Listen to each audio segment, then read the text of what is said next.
যে নারী রান্না করার সময় তিনটি কাজ করবে ওই নারীর কপাল খুলে যাবে।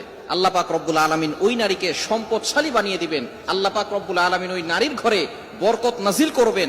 ওই নারীর ঘরে আল্লাহ পাক রব্বুল আলামিন রহমত নাজিল করবেন।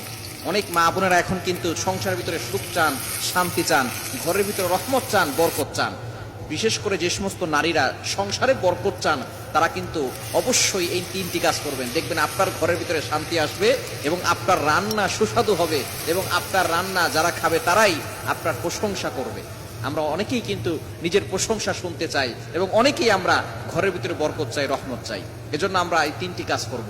নাম্বার ওয়ান, এক নাম্বার হচ্ছে আপনি যখনই রান্নাঘরে প্রবেশ করবেন তখন আপনি সালাম দিবেন। মনে রাখবেন রান্নাঘরে কিন্তু চুলা আছে। এই চুলা, গ্যাসের চুলা বলেন আর যে চুলাই বলেন, এই চুলা থাকার কারণে যখন আপনি রাতের বেলা সেখানে থাকেন এখানে কিন্তু জিন জাতি থাকার সম্ভাবনা আছে। এই জন্য যখনই আপনি রান্নাঘরে ঢুকবেন তখনই সর্বপ্রথম এক নাম্বার কাজ করবেন, সালাম দিবেন, আসসালামু আলাইকুম ওয়া রাহমাতুল্লাহ। কেউ থাকুক আর না থাকুক, ঘরে যখনই প্রবেশ করবেন, যদি ঘরে কেউ নাও থাকে তারপর সালাম দিবেন, কারণ ঘরের ভিতরে অনেক সময় শয়তান থাকে। আপনার সালাম দেওয়ার কারণে সেই শয়তান সেখান থেকে বের হয়ে যাবে। শয়তান আপনার ঘরের ভিতরে আর বসবাস করতে পারবে না, সেখান থেকে শয়তান বের হয়ে যাবে।